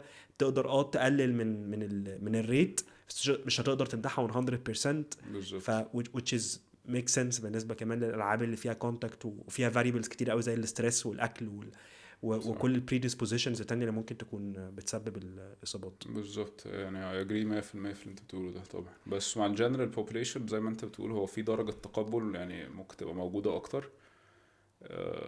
بس عندك روم برضو ان انت تصلحها، عندك روم انك تصلحها. ليه؟ ان هو ما بيعملش حاجة بره الجيم. ممكن هو تمرينه في الاسبوع هو الثلاث او 4 مرات اللي بيجي فيها الجيم، فانت عندك روم برضو ان انت تقدر تبالانس الاتنين دول مع بعض. في الرياضة بيبقى الموضوع بيبقى صعب شوية. انت دلوقتي بتمرن، يعني ممكن تمرن حد بيكون حد بيلعب رياضة فردية individual sport وممكن team sport. ازاي بتقدر تمانج حد كده وحد كده؟ يعني ايه الاختلافات ما بين الاتنين في دورك كSNC كوتش؟ مش اختلافات كبيرة، بس انت لازم تبقى عارف دورك في فريم ورك عامل ازاي. يعني انا دلوقتي لو انا بمرن حد في تيم سبورت مثلا، فهو عنده هيد كوتش، عنده سكيلز كوتش، عنده ممكن يبقى عنده مدرب احمال تاني غيري او سترينث اند كونديشننج كوتش تاني غيري، فلازم ابقى عارف هو بيعمل ايه معاه. بيتمرن معاه بره يعني؟ بيتمرن معاه في تبع النادي في الفرقة. اوكي. فهو لو عنده مثلا، انا في برضه في ناحيتين، في نتكلم في الحتة كالاهلي وانا هناك فيها كتيم سبورتس، ولا لو انا جاي لي on a personal level، واحد جاي لشيحي بيقول له انا بلعب في رياضة او انا بلعب في تيم، وواحد بيجي لي من الناحية التانية بيقول لي انا بلعب لوحدي individual sport. يعني في الناحيتين دول. تعال نتكلم على الاهلي، اوكي. ولو عندك حد individual. اوكي، في الاهلي لو انا بتكلم ان انا حاطط نفسي في دور ان انا مدرب السترينث اند كونديشننج بتاع الفرقة، صح؟ وفي حتة تانية هيجي لي حد من بره مثلا. تمام. بالظبط. ففي الاهلي انا دوري برضو خد بالك ان انا بمانج اكتر من واحد. انا بمانج ممكن يبقى 15 ل 20 فرد. محتاج ابقى مهتم باصاباتهم، محتاج ابقى عارف كل البروفايل بتاع الانجريز بتاعهم، محتاج ابقى عارف مشاكلهم فين، محتاج اعرف البوزيشنز بتاعتهم عامله ازاي عشان يبقى التمرين بتاعهم كاستمايز الى حد ما على البوزيشن بتاعه. لو انا از ا بيرسونال ترينر على الجنب فري فولت شغال، جالي شخص فانا معرفش مين مدرب اللعبه بتاعك، معرفش مين الهيد كوتش بتاعك، بس في منظومه الاهلي انا اوريدي ان كونتاكت مع الفيزيو بتاعك، انا ان كونتاكت مع الهيد كوتش، انا ان كونتاكت مع الاسيستنت كوتش، فانا جوه المنظومه. فالموضوع بيبقى سهل بالنسبه لي ان انا ابقى عندي 360 فيو لكل حاجه. يعني شايفك وانت بتتمرن عامل ازاي، شايف الفيزيو بيعمل لك ايه لو لا قدر الله عندك اي ماسكولار انجري، في سترين، في سبرين، في اي حاجه موجوده. الناحيه التانية لو انا as a personal trainer او شغال مع حد فري فولت، لازم ابقى دايما يعني الويندو بتاعي هو الاثليت نفسه. انت عندك ايه وبتعمل ايه وعملت ايه النهارده وما عملتش ايه النهارده، لازم ابقى باخد الانبوت كله منه. الانبوت في الفرقه لا، انا باخدها من كل الاتجاهات. فده ممكن يبقى فرق كبير. يعني وانا في الاهلي لا، انا شايف الشخص ده بيتمرن ازاي، شايف عمل ايه في التمرين النهارده، عارف ابقى ان كونتاكت معاه كل يوم. خلاص انا بقيت شايف انا معاك في كل حاجه اصلا بتعملها. مسافر معسكر انا معاك، فهبقى شايف كل حاجه. الشخص التاني لا، هو انت محتاج ان انت تبقى بتكوميونيكيت معايا بشكل على طول، ومحتاج انا اكون بسالك الاسئله الصح على طول عشان اخد منك الانبوت الصح واعرف انفذه بشكل صح. اوكي. بس فهو ده ممكن يبقى الفرق ما بين البوزيشن. يعني في الاكتر مانجمنت اكتر اداره يعني ممكن تقول كده إدارة العلاقة دي بتبقى عاملة بشكل معين عامل كده، وشكل معين عامل بهذا الشكل يعني. فاهم قصدك. بس انت لو هتفكر في التنظيم بتاع التمرين مش هيفرق periodization بالنسبه لك؟ والله لا، يعني جوه يعني ما دام احنا بنتكلم في نفس الرياضه، ف أوكي. as a team بقى as an individual هي كده لو نفس الرياضه هتبقى تيم individual. بس انت فاهم قصدي يعني. لو انت دلوقتي بتعمل periodization أوكي. للعيبه بتاعه النادي الاهلي، وبتعمل periodization لحد اللي بيلعب تنس او بيلعب سكواش، اوكي، دي هتختلف في حاجه على المبادئ نفسها؟ اكيد. يعني هيبقى في حاجه لو انا بنتكلم على periodization فهو تنظيم الحمل التمريني بتاعك، فاكيد هتفرق في شكلها من الباسكت للسكواش، على ان السيزونز مختلفه. يعني ده سكواش ممكن يبقى عنده بطوله كل شهر، الباسكت ممكن نقعد 2-3 وبعد كده يبقى عندنا 3 بطولات في شهر واحد. فاكيد الموديل هيبقى مختلف الى حد ما. بس زي ما بقول لك هو هيبقى في حاجات كومن اكتر ما هو في حاجات مختلفه. بس مش قادر اتخيل حاجه معينه اقدر اقولها لك دلوقتي. بس لا، وفي حاجات كومن كتير، وحاجات هتبقى بتتغير على حسب الانبوت اللي انا شايفه في الرياضتين يعني. بس فاهم قصدك. بس انت اكبر تو فاريبلز بتلعب فيهم بيكون عاده الحمل، الفوليوم والانتنسي نفسها، عشان تمانج الان سيزون والاوف سيزون بالنسبه. والفريكونسي بتاع التمرين كام يوم في الاسبوع، والرينجز اوف موشن اللي بتحرك فيها بس مني هيبقى الفوليوم، هيبقى الفوليوم والانتنسيتي هيبقى اكتر حاجه الواحد بيلعب فيهم على حسب هو فين في السيزون يعني. حتى بالنسبه للاندر ديفلوبد اثليتس في الجيم، بمعنى يعني هو دلوقتي ممكن خلينا نسميها ان الليميتنج فاكتور بتاعه اوكي ان هو مش قوي كفايه، او نسبه العضلات اللي في جسمه اوكي مش عاليه كفايه وهو في نفس الوقت متطور في الرياضه بتاعته. اوكي فانت عايز ده يلحق ده، اوكي. فعلى مدار السنه كلها بيفضل يتمرن بنفس الشكل، ولا ستيل برضو بتبريودايز التمرين في الان سيزون بيكون مختلف والاوف سيزون مختلف؟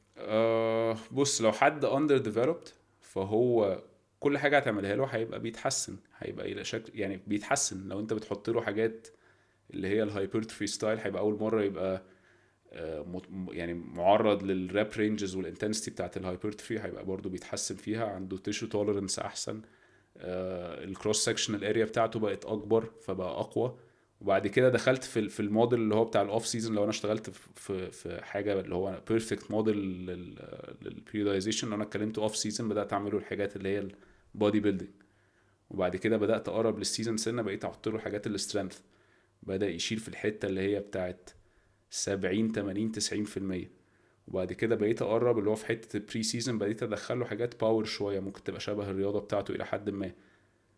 فبنيت بيس حلو قوي في الاوف سيزون والبري سيزون بتاعي. دخلنا في الان سيزون بتاعنا، بدات دلوقتي احط له حاجات شبه الرياضه بتاعته، احط له جامبس، سبرنتس، حاجات ممكن تبقى شبه الرياضه بتاعته. بس هيبقى لو انا ده بقول لك في العالم الجميل البيرفكت هبقى هعمل كده لو عايشين في قوقعه. بالظبط. لو انا عايش في قوقعه، وانا عندي فعلا عندي كسترينث اند كونديشننج كوتش، عندي 3 4 شهور بعرف اعمل فيهم اوف سيزون محترم، وعندي وقت محترم اعمل فيه البري سيزون، اللي هو التقسيمه اللي موجوده في اي كتاب انت محتاج تشوفها، الاوف سيزون الحلم. الحلم هو حلم فعلا. يعني والله بيومي حاجه لو بنتكلم بقى على ارض الواقع، انت لازم تبقى عارف طبعا المودلز بتاعت البريودايزيشن، لازم تبقى عارف ان في حاجه اسمها لينير، في حاجه اسمها بلوك ميثود، في حاجه اسمها انديوليتنج، في كل الكلام ده لازم تبقى عارف الكلام ده. تمام. بس تعالى على ارض الواقع واخد لك كده شخص بروفايل معين، هوريك السيزون بتاعه ماشي ازاي. هبتدي من الاوف سيزون. هو الاوف سيزون بتاعه خلصنا يعني احنا بنتكلم واحنا في الاهلي خلصنا بنتكلم في 20/5 25/5 قول اول 6 يعني عشان نبقى بنتكلم كده بشكل منظم. هو معاه قد ايه؟ هو معاه شهر، بقاله 9 شهور بيتمرن، ومعاه شهر واحد وبعدين هيدخل معسكر منتخب. الشهر ده هيبقى فيه منه اسبوعين عايز يفصل، عايز يسافر ينبسط، عايز يرتاح نفسيا. فضاع من الشهر ده اللي احنا بنسميه اللي هو الميني اوف سيزون بتاعك، ضاع منه اسبوعين، باقي اسبوعين. فانت الاوف سيزون اللي هو معمول في الكتب على شكل 3 شهور و4 شهور وشهرين، هو باقي اسبوعين. وبعد كده هيروح المنتخب، هيقعد هناك شهر شهر ونص، هيرجع يبقى معاه 10 ايام مثلا ونبتدي السيزون تاني. فاهم قصدي؟ فلحم تقريبا التو سيزونز في بعض. في ناس بقول لك، ناس وبالذات التوب ليفل هتلاقيه ان هو ما عندوش اللوكسجري ان هو يعمل اوف سيزون طويل. ممكن تبقى موجود طبعا يعني، بس بكلمك لو حد بيشارك مع منتخب، حد بيشارك مع فرقة وبيوصلوا للهايست ليفل اوف كومبيتيشن، فانت هتلاقي ان هو ما عندوش اللوكسجري ان هو يعمل اوف سيزون، ما حصلش. ما عندوش اللوكسجري ان هو يبتدي يتمرن بري سيزون ويحضر للسيزون بشكل عامل ازاي. فالموضوع لا، على ارض الواقع مختلف شوية شويتين. فلازم انت تبقى عندك التولز ان انت تبقى عارف تأدابت في الاسبوعين دول هتقسمهم ازاي. فانت الاسبوعين ده مستحيل تبقى بتمرنه الهايبرتروفي ستايل اللي هو البودي بيلدينج بس، لا انت محتاج ان انت بتجهزه، يعني هتحط كل حاجة في الاسبوعين دول. فبتضطر تلجأ للي هو الانديوليتنج بريودايزيشن اللي هو هتبتدي تمرنه على كذا اتريبيوت، اللي هو لازم موبيليتي وسترينث وباور وسبيد، لازم كل الكلام ده موجود في اسبوعك. انا ما عنديش غير اسبوعين. الاسبوعين دول ممكن تتمرن فيهم 4-5 ايام، ومحتاج برضو ان هو يادابت للستريس اللي انت بتحطه على جسمه ده، بيريكوفري يرجع احسن. فانت لازم تبقى مركز في الريكوفري بتاعه ان هو معمول بشكل اوبتيمال. فاهم قصدي؟ ودايما عايز اقولك، هو تمرين ما بشتغل مع حد من نتكلم بقى بروفيشنال توب الليفل ده، بيبقى الدنيا عامله ازاي. ازيك عامل ايه؟ انت عملت ايه اليومين 3 اللي فاتوا؟ والله انا دخلت الجيم مره و2 و3. التمرين كان عامل ازاي، لا كنت تمام، الجومب بتاعي كان كويس، كنت بقى مرتاح في جسمي، بيبقى في لغه كده كنت بقى خلاص انت اخدت عليه ولازم تبقى بتتكلم باللغه دي، مرتاح فيه. طيب احنا معانا قد ايه؟ معانا 3 ايام وهيبقى عندي ماتش يوم الخميس مثلا. فانت الثلاث ايام دول انت محتاج تحط كل حاجه انت عارفها في الثلاث ايام دول. هتعمل هاي انتنسيتي في اول يوم والفوليوم هيبقى قليل او فوليوم هيبقى كبير شويه، وبعد كده تاني يوم تبتدي تقلل شويه، تالت يوم تقلل حبتين، رابع يوم انا ببيك، هسميها بيك بقى فيه. فاهم قصدي؟ ده اللي بيحصل في الاول في الاخر. لو انا عندي اللوكسجري ان انا اقعد اقسم اسبوعي كده واقعد اقسم على 3 4 شهور، في حاجات كتير قوي هتحصل فيها. طب انت دلوقتي انت قلت لي انك عملت اوبكس قبل جيم جونز وبعد كده جيم جونز، تمام. في حاجه تانية عملتها بعد جيم جونز؟ هقول لك حاجة، الحاجات اللي فعلا فرقت معايا وخلت أفكر بشكل مختلف كان ال FRC اللي هو ال Functional Range Conditioning. شخص اسمه دكتور أندريو سبينا، أكيد سمعت عنه، طالع ترند كده في الفترة الأخيرة برضو، كل الناس بتعمل FRC. ده عملته تقريبا في أواخر 2019 أوائل 2020. سيستم لطيف إن أنت تأبلاي على ناس كتير، عملي جدا، منظم جدا، ده فرق معايا جدا. لو سمعت عن شخص برضه اسمه مايكل بويل. مايكل بويل برضه من الليدرز في حته السترينث اند كونديشننج للاثليتس، من الناس برضه السيستم بتاعها اتس فيري سيمبل، كتر ما هو سهل وسهل تطبيقه الموضوع فيه حاجه غلط. والراجل ده كان بيمرن اولمبيانز وبيمرن ناس برضه هاي ليفل، تلاقي التمرين بتاعهم اتس فيري بيسك، السيستم بتاعه اتس فيري بيسك. فوم رول، بتعمل دايناميك ستريتشنج، بتعمل ستاتيك ستريتشنج، بتعمل دايناميك بعديها، بتعمل الباور بورشن الاول وبعدين بتعمل السترينث، وبعد كده السبلمنتالز بتاعتك بتكول داون او بتعمل كونديشننج، وبعد كده بتروح بيتك. هو ده اللي الرياضي محتاجه، ومش محتاج البوسو بول اللي بتقف عليها برجل واحده وتعمل عليها بايسبس كيرلز بجد. ان هو، وعايز اقول لك حاجه، انت على فكره الاثليتس برضه بروفيشنال، دي حاجه ممكن تبقى لذيذه، وبيفتح يتفرج على الحاجات دي ممكن يبعتها لك، واحنا ليه ما بنعملش الكلام ده؟ صح. فاهم قصدي؟ فهو برضو تخيله عن الرياضه ممكن يلاقي حاجه يعني حد توب ليفل. والله بيومي انا شفت من شهر اماندا نونس بتاعت اليو اف سي، مش عارف شفت الفيديو ده ولا لا، بس حاجه كانت ترندنج كده، بتعمل باور كلين مش باور كلين، هانج كلين على بوسو. فاهم قصدي؟ والله بتقف على بوسو بتعمل هانج كلين، وغالبا لو انا فاكر صح بتنزل كانها تعمل ديد ليفت، وعارف الاب ويل اللي هو البتاع ده لا بتاع، والله متهزرش. العظيم تنزل للاخر وترجع. فانت ما تشوف حد بيعمل كده، لا ده انت، ده بقول لك دي من الناس بقى، لو انت تتفرج على الناس بتتفرج على اليو اف سي هتبقى عارفه اماندا نونز دي من الناس اللي هم يعني من الليجندز بتتمرن بالشكل ده. تمام. فما تيجي انت بس اسالك على حاجه، طبعا كارثه، لان ريسك اوف انجري مخيف طبعا في فيري كومبليكيتد اصلا موفمنت من غير حاجه لوحدها، انت لو آه. بتعملها على الارض فاهم بالظبط خرسانه، انت في ريسك. بالظبط.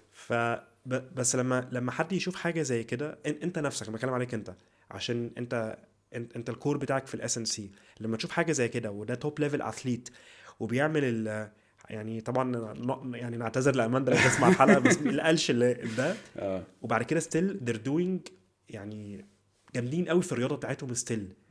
ساعتها انت بتحس يعني تفكر في هل بتتشكك اصلا في الميثودز نفسها في فاهم قصدي؟ والله يعني لا، يعني هقول لك انا وصلت، يعني واحد وصل كده اللي هو لا، هو انت خلاص عارف تفلتر المعلومات الصح، واللي بيقول حاجة صح واللي بيقول حاجات اي كلام. ما اضحكش عليك، ممكن الحاجة دي زي ما كنت شفتها مثلا من 3 4 سنين، هو انا في حاجة غلط في اللي انا بعمله، لكن دلوقتي ممكن اكون وصلت لمرحلة نضج معينة، ان انا بقيت لما بشوف عارف افلتر المعلومات الصح، وعارف بفولو مين حتى على انستجرام ومش بفولو مين. ان في كمية حاجات ممكن يبقى شكلها سكسي ومؤثرة وكل حاجة، بس على ارض الواقع انت مش هينفع تعمل الحاجات دي، مش هينفع خالص تعمل الحاجات دي.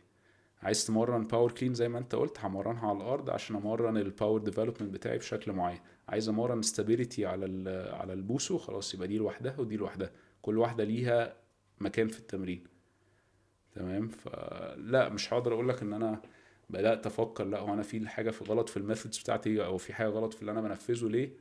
ان ممكن بدات، وبالذات في الفتره الاخيره دي، ان انا اذاكر الكور بتاع السترينث اند كونديشننج تاني، حاجات بقى اللي ليها علاقه بالفيزيكس، نيوتنز فيرست لو سكند لو ثيرد لو، يعني ايه اكوموديشن، يعني ايه سبيسيفيسيتي، كل الحاجات دي بدات ارجع ليها كل شويه، ممكن افتح اتفرج عليها تاني لا انا في حته ممكن تبقى كويس، انا في حته صح. بس عايز افهمك قصدي اكتر. اوكي. دلوقتي لو اماندا توب ليفل وبتعمل حاجات نسميها ما بين كوتيشن غلط، اوكي. بس ستيل برضه شي از بيرفورمينج ويل، هل ساعتها كده نفكر ان الكونتريبيوشن بتاع السترينث اند كونديشننج بالنسبه للتوب اثليتس مينيمال كومبيرد للحاجات التانية الاهم زي صح. السكيل ديفلوبمنت، ولا لا؟ لان برضه ما انت عندك من الناحيه التانية تشوف في ناس بغض النظر عن سيبك من الحاجات التكنيك وكده، لان برضه الموضوع بيختلف من رياضه لرياضه. صح. يعني في رياضيين مش محتاج ان هو ينزل السوبر فول سكواد بتاعت الاولمبيك ليفتس، صح. يعني الدنيا صح. صح. بتختلف يعني. بس لما تشوف واحد زي ليبرون جيمس او تشوف كريستيانو رونالدو عنده شويه فيديوهات قلشه، بس في معظم الفيديوهات بتاعته طبعا بيتمرن جامد جدا. صح. ستيل برضه انت عندك الاثنين، يعني عندك الجامد قوي وبيقلش في التمرين، وعندك الجامد قوي وبيتمرن كويس. فساعتها يعني هقول لك حاجه، ده برضه بفكر في حاجه عشان ما قلت لبرون جيمس، برضه انا شفت له كذا فيديو كده بيعمل حاجات انا مش فاهمها الحقيقه. بشوف يعني ممكن ادخل ريسيرش كده هو ايه، في حاجه فعلا اسمها كده. انا ما اعرفش كل حاجه في الدنيا، انا اعرف حاجات برضو معينه وبابلاي على قد اللي انا عارفه وعلى قد دماغي. ممكن ريسيرش اشوف والله هو اللي بيعمله ده فعلا حاجه مفيده او انا ما اعرفهاش، او محتاجه ابقى باكسبلور فيها اكتر، ولا محتاج لا هو اي كلام لحد ما. ف بتفرق، ولازم تبقى عارف برضو زي ما انت قلت انت الكونتريبيوشن بتاعك في حاجات. يعني ممكن ابقى بكونتريبيوت مثلا مع لعيب الباسكت بليفل معين، ممكن الكونتريبيوشن بتاعي مع اولمبيك ويت ليفتر هيبقى بشكل مختلف. ودي حاجه برضو لازم تبقى متقبلها كده جوه نفسك كسترينث اند كونديشننج كوتش، ان انت امتى بتكونتريبيوت زياده وامتى بتاخد خطوتين ثلاثه لورا وبتقول والله هستنى لما يجي الاثليت ده يتكلم معايا او ما يحتاج يزود حاجه في اللي هو بيعمله. مش محتاج ان انا ابقى دايما يعني بتدخل في كل حاجة وعايز تبقى ماشي بالشكل ده. لا لازم ادي الروم ان هو حاسس بجسمه زي ما قلت لك اكتر مني بكتير. ف بقيت متقبل قوي دلوقتي ان انا زي ما انت قلت انا في حاجات في اوقات هبقى بكونتريبيوت فيها وبيبقى فعلا تأثيري واضح في اللي بيحصل. اه والله الفيرتيكال جامب بتاعه اختلفت عن اول ماتش في السيزون، دلوقتي بقى شكلها لا مختلف. وفي حاجات ليها علاقة بالجيناتكس وليها علاقة بحاجات كتير قوي انا برايا. يعني انا ماليش يعني انا ساعدتك في حاجات معينه، بس انت كسبت الماتش ده عشان السكيلز بتاعتك مختلفه واعلى من الراجل، الاستراتيجي بتاعتك مختلفه، المايند سيت بتاعك كان احسن من اللي قدامك ده، فاهم؟ فانت كسبت عشان الكلام ده، مش عشان انا احسن سترينث اند كونديشننج كوتش موجود واديتك احسن حاجات تتخيل. ف فاهم قصدك. برضو زي ما انت قلت ان هفكر فيها كده، حتى لو بنتكلم على تيم سبورت او بنتكلم على رياضه فرديه، رياضه جماعيه او رياضه فرديه، كده كده العضلات والقوه سترينث اند كونديشننج ليه دور.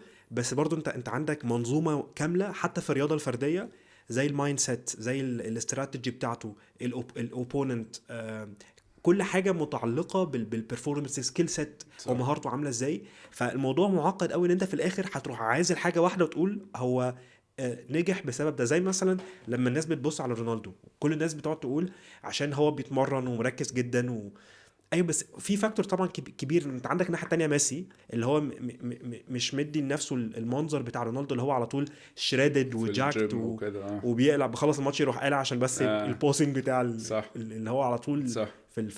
اكنه بالظبط بادي بيلدر او حاجه.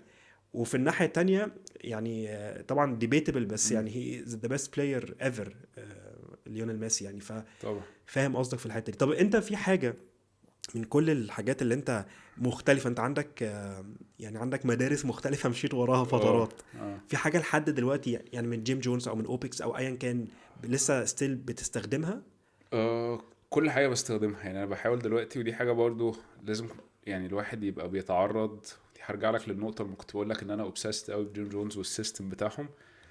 لما عرضت نفسي لسيستمز كتيرة أوي بدأ يبان الحاجات الكومن ما بين السيستمز دي والحاجات المختلفة اللي ما بين السيستمز دي.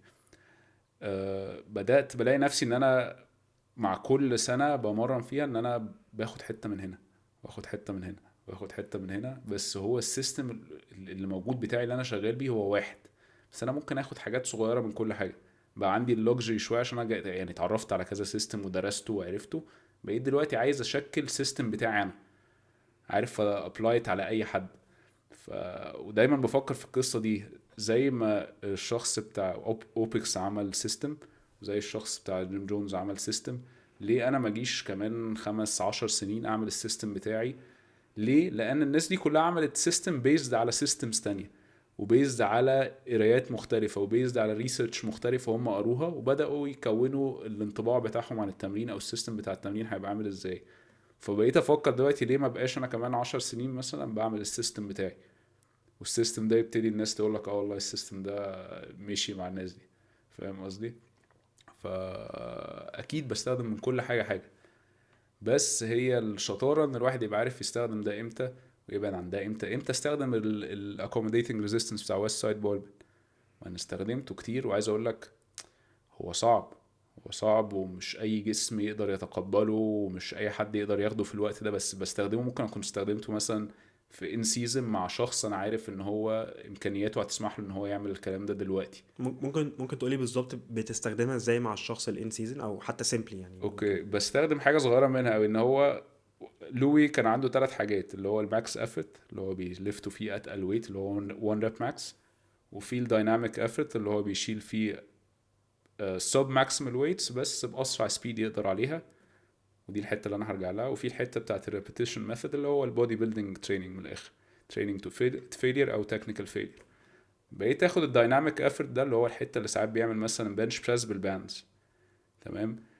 اثليت عندي بيحب مثلا يبنش بريس جدا، ممكن اقوم مزود له باندز وهو اوريدي خلاص هو عمل كل البنش بريس، عمل انكلاين وديكلاين وكل حاجه. قلت ازود له مثلا احط له 2 باندز، وبدات اخلق الانتنشن قبل ما يتمرن. والله الانتنشن بتاعك ان انت البار ده تطيره. فاحساس الباندز، مش عارف انت جربت تتمرن بباندز؟ لا، احساس الباندز في الحته اللي فوق اللي هي المفروض تبقى اريح حته اللي في الليفت، لا هو صعب. كارثه. تمام.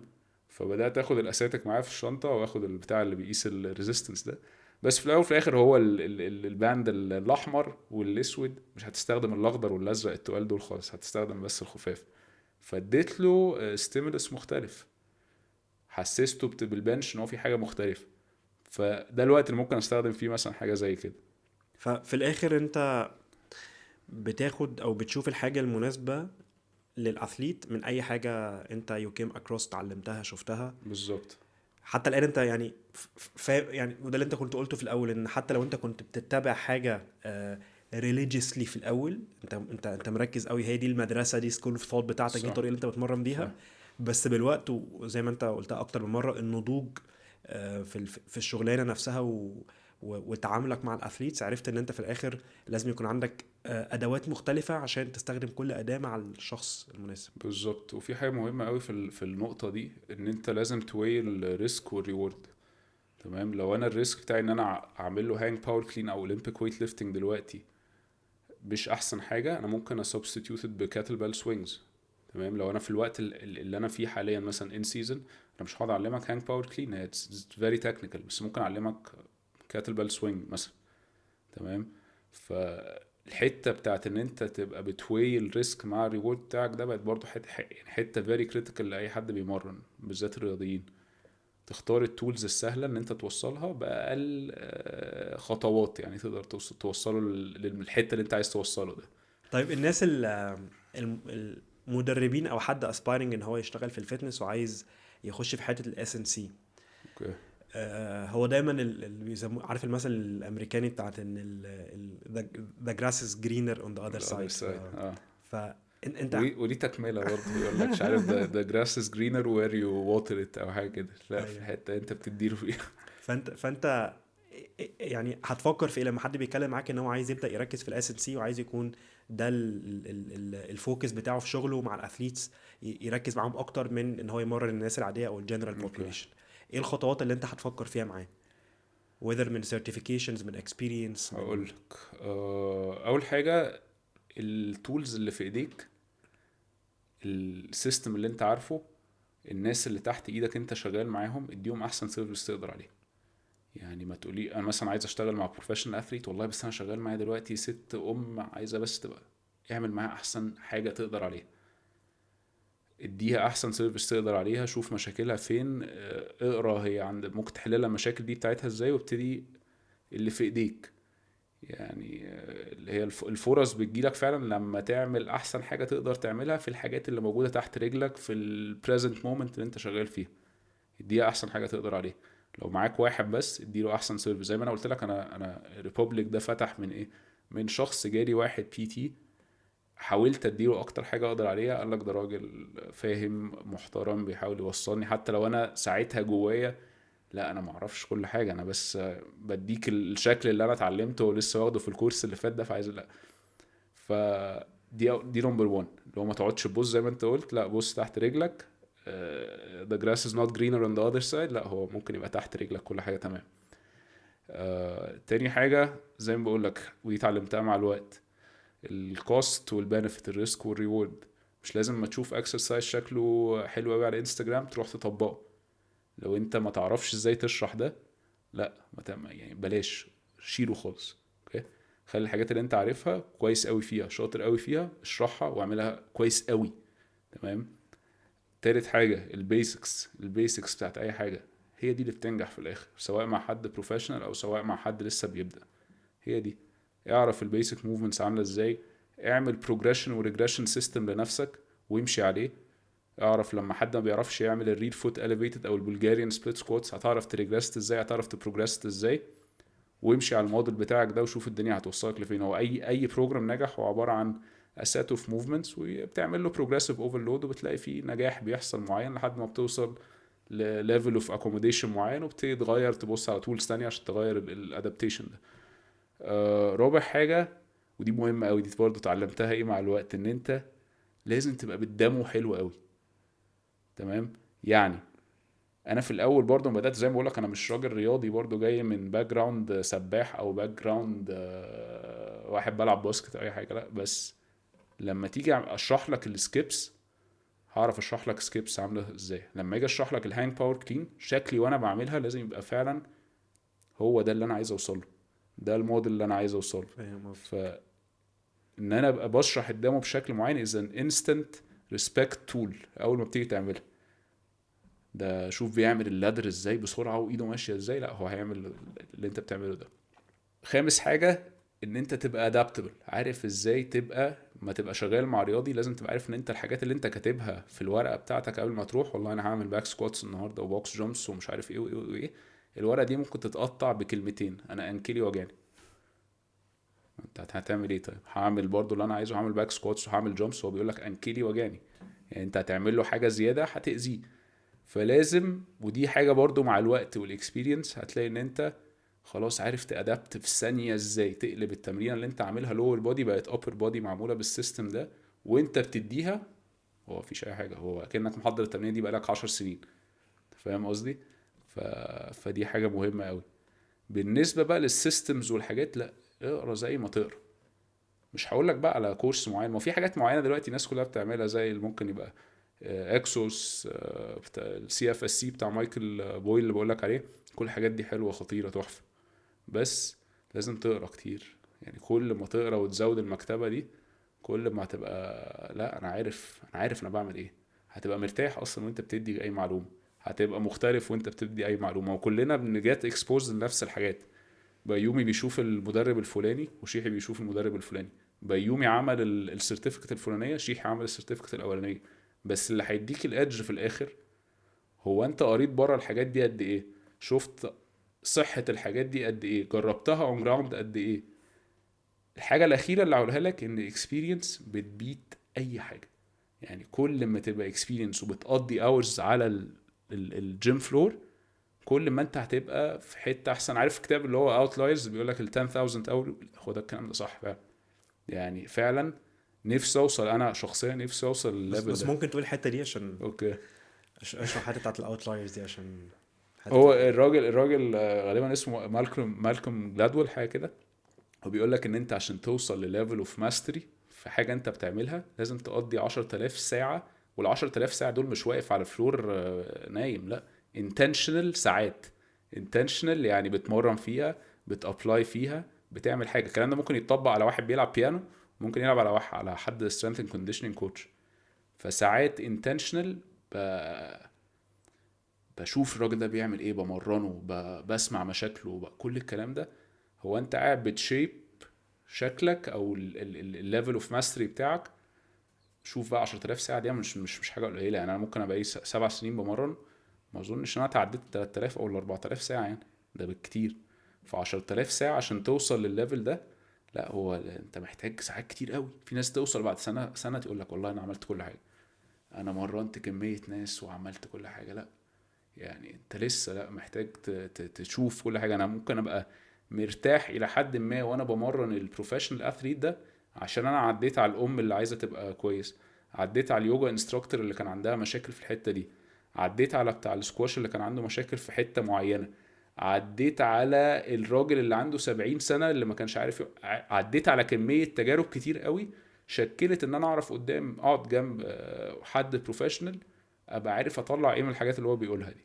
فبس يعني هو دي الحاجات اللي اقدر اقولها. مش هقول لك على سيرتيفيكت معينه او حاجه معينه، بس حط اورز على الفلور وخليك دايما يعني ستودنت، عايز تتعلم، بتيجي في ميعادك، بتمشي اخر واحد. كل الحاجات دي زي ما يعني هي دي الحاجات اللي بتشكل في الاخر حد شاطر او حد كويس او حد فعلا يختلف عن اي حد موجود في الفيلد. لان هو الفيلد بقى خلاص يعني البارير اوف انتري فيه هو عباره عن يومين بتاخدهم تقريبا، او كتير ممكن ما يعني. تاخدهمش حتى، صح. ممكن تدخل فاهم. ممكن بس ستوري بس اسمها كده يعني. انستجرام. والله بص في يعني عايز اقول لك حاجه، في ناس كتير قوي كويسين قوي قوي قوي قوي فعلا، في ناس كتير قوي وفي ناس كويسين قوي احنا مش عارفينهم. صح. ف احنا عشان كل واحد بيكون محاط الالجوريثم بيتشكلوا البابل بتاعته، بالظبط وانت بتبقى مش شايف غير الناس دول وتلاقي فجأة واحد بره الكوميونتي بتاعتك جامد جدا في اللي هو بالظبط بيعمله. بالظبط. في ناس كتير قوي ممكن تبقى شاطره واشطر مني مليون الف مره، بس انا مش عارف هم مين. فحاجه برضو مهمه قوي يا بيومي، النتورك بتاعتك. هو انا اللي حطني في الظروف اللي انا فيها دلوقتي هي النتورك، ان انا عارف الشخص ده، ان انا عارف ابو شقره مثلا من 2015 فيت سكواد. فكل اي حاجه بتعملها، كل الكونكشنز والنتورك اللي انت بتعملها دي هي هتشكل الطريق اللي انت ماشي فيه. انت بتجتهد وبتسعى وربنا بيكرمك. الحاجات اللي بتتحط الاوبورتونيتيز اللي بتتحط في وشك دي هي نتاج برضو، بالذات في الاندستري احنا شغالين فيها دي، هي نتاج النتورك اللي انت عملتها على خلال ال5 6 7 سنين اللي انا اشتغلتهم. انا بتكلم انا لما عرفت الشخص ده في الوقت ده، والله الشخص ده انا لسه علاقتي بيه لغايه دلوقتي موجوده. وانا خد بالك انا مش اكتر شخص سوشيبل خالص، انا راجل انتروفيرت. هتلاقيني زي ما انت شفتني اول مره انا بقعد اشرب قهوه لوحدي، هو دي حياتي كده. ممكن ادخل السينما لوحدي. انا حياتي فعلا كلها فيها جزء كبير يعني ان انا ببقى كده. انا مش شخص سوشيبل خالص، بس على قد ما اقدر النتورك بتاعتي دي في الناس اللي اتعرفت عليهم في الجيم جونز في امريكا لسه ممكن اكون على علاقه بيهم كويسه، حتى لو بكومنت على انستجرام بنكلم بعض حاجات كده. فالنتورك بتاعتك اتس فيري فاليبل، ان انت تبقى عارف ناس كتير من كل حته، دكاتره زي ما قلت لك. الدكتور اللي هو كان بيعالجني يعني، شوف بقى سبحان الله، الواحد اتصاب مرتين، رحت لنفس الدكتور في التاني مرة قام مديني حد يعني الإصابة دي الواحد بيبقى عادي، يا عم حرام أنا اتصبت ومش عارف إيه وبتاع. سبحان الله الواحد من ساعة ما دي تريجر بوينت برضه، فاهم، في صح. حاجة حصلت يعني. طيب اخر حاجه هسالك عليها وبعد كده قولي. ممكن بقى قبل ما كام تو كلوز شوف لو انت عايز تزود اي حاجه. اوكي. بس ايه على مدار انت قلت سبع سنين بقالك أنا بدأت في اكتفلي أواخر 2015 كوتشنج يعني. اكتفلي فكده ده ممكن السنه الثامنه دي اللي احنا فيها 2023 تقريبا تعتبر. ايه الحاجه اللي حصلت على مدار الفتره دي كلها حاسس ان هي كان ليها دور ان انت تتغير او تنقلك لفيز تاني، مرحله جديده؟ يمكن ان انا اتعلمت ان انا ابقى متقبل نفسي كشخص، ممكن زي ما بقول لك انا انتروفيرت شويه، ليا حاجات كده لوحدي، مش اكتر شخص سوشيال. وانت في فيلد محتاج ان انت تبقى لاود ومسموع وبتظهر وبتعرف تتكلم ازاي وتعمل ازاي. لا انا بقيت متقبل نفسي ان انا هو دي طريقتي. انا مش شخص لاود وبعرف اعمل كده، مش بعرف اخلي السيشن عامله بالشكل ده. انا شخص ممكن ابقى في نفسي شويه، ممكن ساعات تلاقيني بقى هايبر وبحاول اعمل حاجات، بس بقول لك بقيت متقبل ان هو ده شخصيتي. يعني دي شخصيتي. ممكن تنجح مع شخص واثنين وثلاثة، ممكن ما تبقاش انجح حاجة يبقى الراجل لا شايف انا ما اقدرش على الشيحي ده.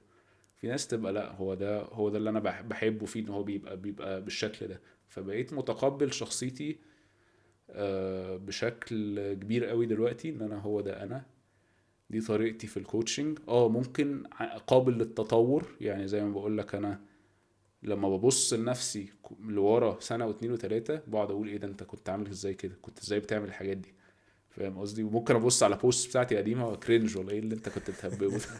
ايه اللي انت بتقول ده؟